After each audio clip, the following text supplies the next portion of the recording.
Hello everyone. We are still testing out our microphone to see if it works today, and I understand that if I stand perfectly still and face one direction that it will not cut out, so I'm going to be talking to you. But we'll do our best to see if it actually this way. Anyway. Yeah, so bright side it is. Hey guys, welcome to the Nashville Zoo. We're going to be giving a meerkat chat today. I have my lovely fellow keeper, Sarah, over here, who will be feeding our meerkats today. And I have Paxton here at the top, who will be answering any additional questions if you cannot get my attention, or if I don't see you because I'm facing this way, trying not to let the microphone cut out.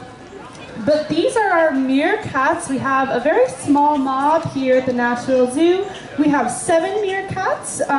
Meerkats are what's called a matriarchal society. So that means there's one female who is in charge of the entire mob. So of our 7 meerkats that we have the matriarch, who is Victoria. She is the daintiest little lady in here. And she is the mother to the other 6 meerkats that we have here. We have 2 of her daughters and 4 of her sons. We used to have a mate for her, but he has since passed away.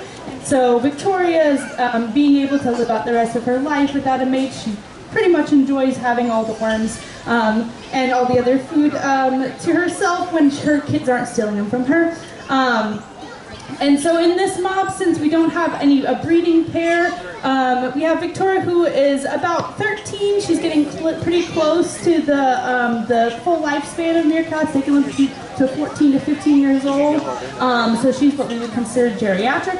And so she's just living a very cushy life here at the Nashville Zoo. Her nails are very, very long because she doesn't do any more digging. She is above that now. All of her kids do the digging of the holes. But when she does pass away, her 2 daughters will fight for dominance. And whoever becomes a dominant female, we have one become dominant and one becomes submissive. And we'll keep track of that to make sure that they do not it doesn't get too messy. But then when the dominant female comes out, then we will be able to bring another male in for her to breed with, so that we're not having any relations with her brothers. And we can maintain a healthy population.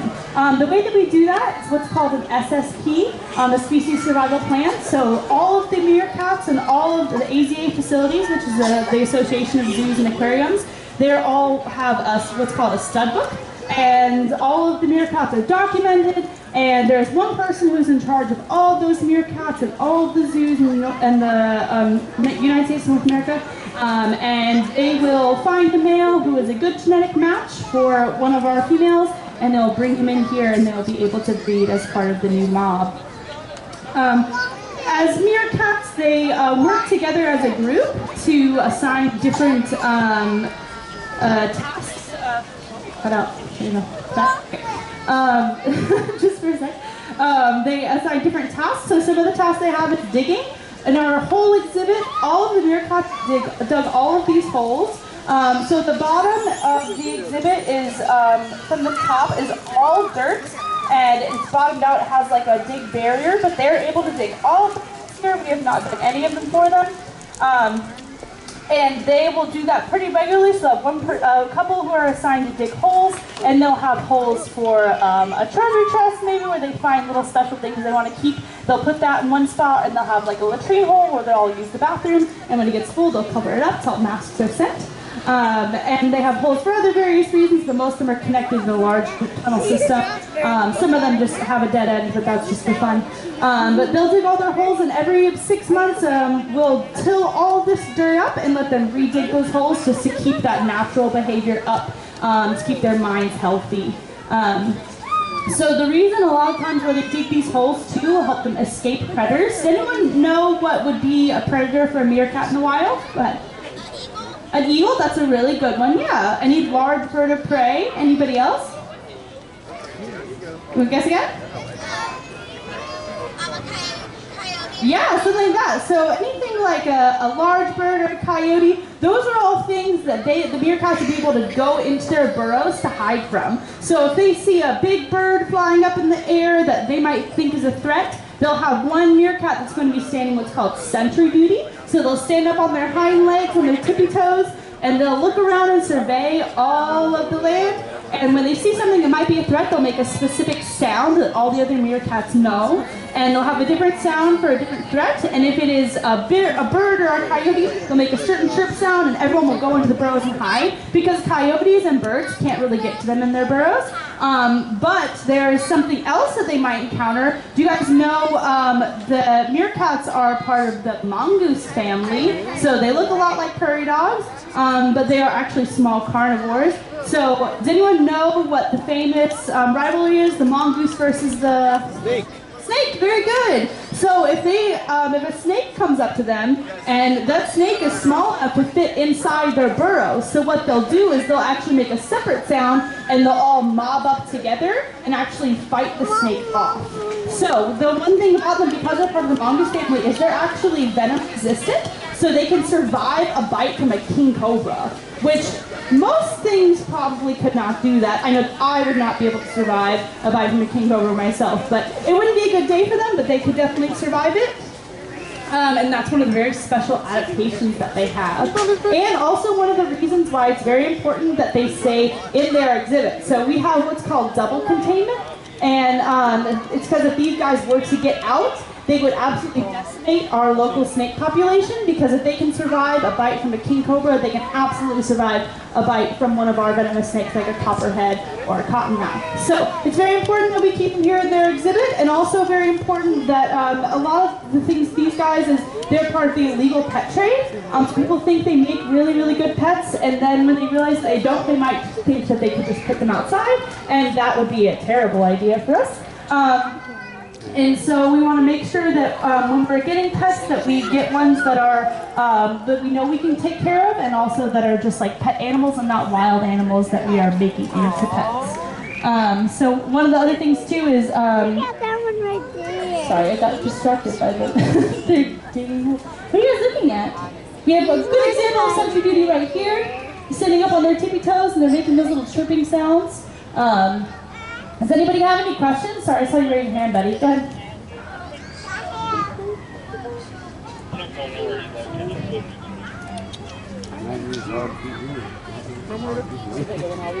Yes, these are all their tunnels. They're little tunnels by themselves. What did you say, sir? 7 in total. If meerkat, a snake, and an eagle grow males together at the same are time, one lead female. They are that is a really good question. I don't know if that's ever happened before, but I would think if they would have two separate threats that they would normally probably go in the burrows, and then if the snake came in, they would just try to get away from it, because coming out and risking getting taken away by a hawk would be something they couldn't fight off as well. Because if they can survive the bite of the king cobra, then they can maybe handle that. But if a hawk takes them away, they're kind of just in the air. It's not much they can do about that. But that's a good question. I don't know what would happen if Jack in that situation. She might be the one down on that rock by Sarah. Okay. That is an awesome question. So these guys are native to the Sahara Desert in Africa. And it's very bright and sunny, and there's lots of sand and dust. And so it kind of helps them to block the sun a little bit. So kind of like how football players will wear the black under their eyes to keep the reflection from blinding them when they look up. It just helps them to see a little better, because their eyesight is not super good to begin with. And so that black around their eyes is what helps them to deflect the sun. It also helps us as keepers tell them apart, because each meerkat has different shaped black around their eyes. Go ahead, buddy. Wow. Wow. Here are meerkats. We're having a meerkat keeper chat right now.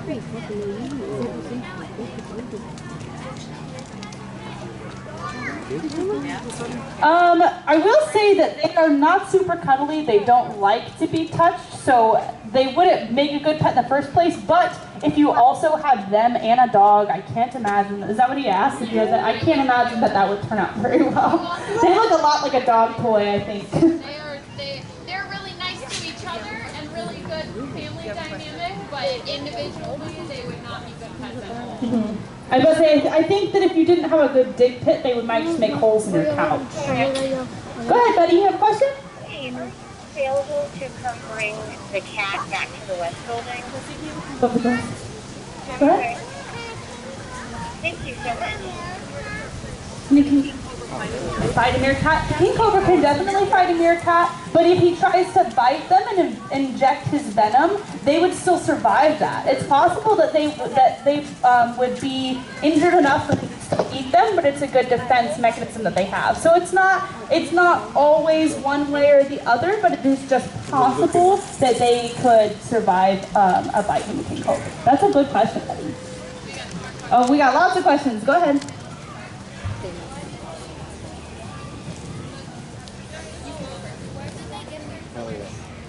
How did they get their color? So it's just the pattern that they're born with, but it's just really good for camouflage. So because they're in the desert, in the sand, if you're like a hawk and you're flying above and you just see more tan and brown patterns, that's gonna be kind of hard for you to discern if it's actually something you could eat. And so that helps them there. And also like the light color on their bellies helps them to thermoregulate. That's just a really big word for helping them keep warm and hot. So because they have that lighter color on their stomach, it doesn't like absorb heat very well because it's lighter. And so when they want to cool down, they'll lay on their stomachs.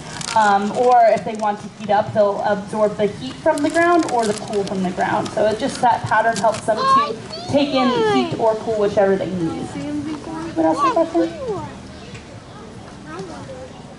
you have another question? Why do they go on their tippy toes? So it's just easier for them to see. So if you're laying down on the ground and looking up, it's kind of hard to see everything above your head. But if you stand on your tippy toes and you look up, it's just easier for you to see. And it also lets everyone else in the group know that they're doing the sentry duty. So it's a very specific posture to let everyone know that job is taken care of. And then also it just helps them to be able to see a lot better.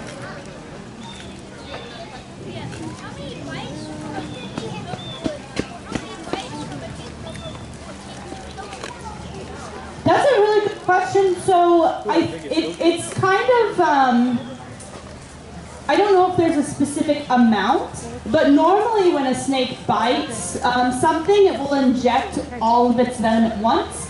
So when it does that, or it'll inject like a portion of it. And so even if it were to bite like a couple times, it would most likely inject the large majority of its venom, and then the snake's body has to work to replenish that. So there's only so much venom that a snake can inject at one time. And so I think that, I don't know exactly how much, but even if the snake were to bite like multiple times, I would think that the amount of venom that would inject at one time, the meerkat could still survive it.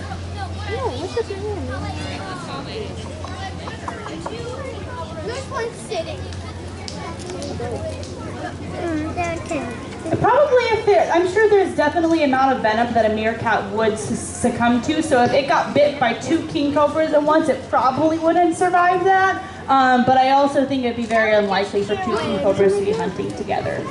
But that's a good question. Anybody else have any questions? Go ahead. They just checked his yard. Yeah, you're right. They do have built-in sunglasses. You have a question? I can't hear you. Sorry. What do they eat? That's a really good question. We totally missed over that, talking about all the other things. So Sarah was actually feeding them little worms. They're what's called an omnivore. Do you know what omnivore means? Do you know what omnivore means? It's an herbivore and a carnivore. Yeah, so that means they eat fruits, vegetables, and meat. So these guys actually in their diet get avocado, and they get hard-boiled eggs, and they get like pieces of fruit like cantaloupe and sweet potato, and they also get kind of like what I like to call meerkat kibble, which is just a specifically, it's like a little piece of food that's designed to help give them all the nutrients that they need.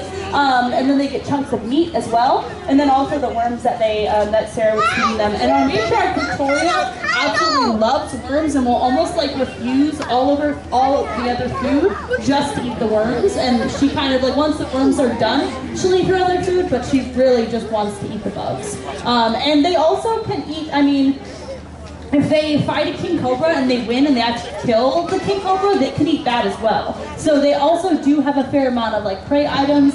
They have, these meerkats specifically, sometimes there are frogs that get in from the boat.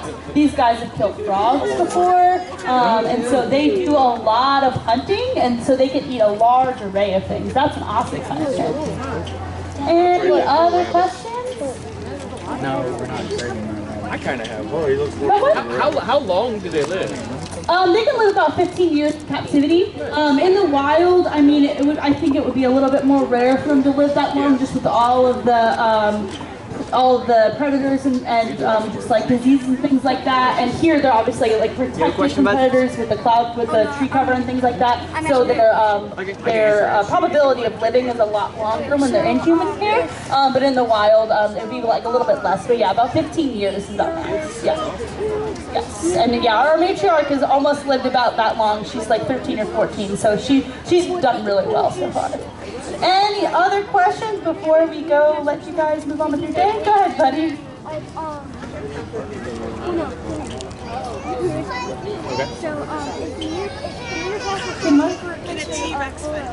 A T-Rex could definitely find a meerkat. The only problem is they have a really big head, and if the meerkat went into their hole, the T-Rex would not be able to get them.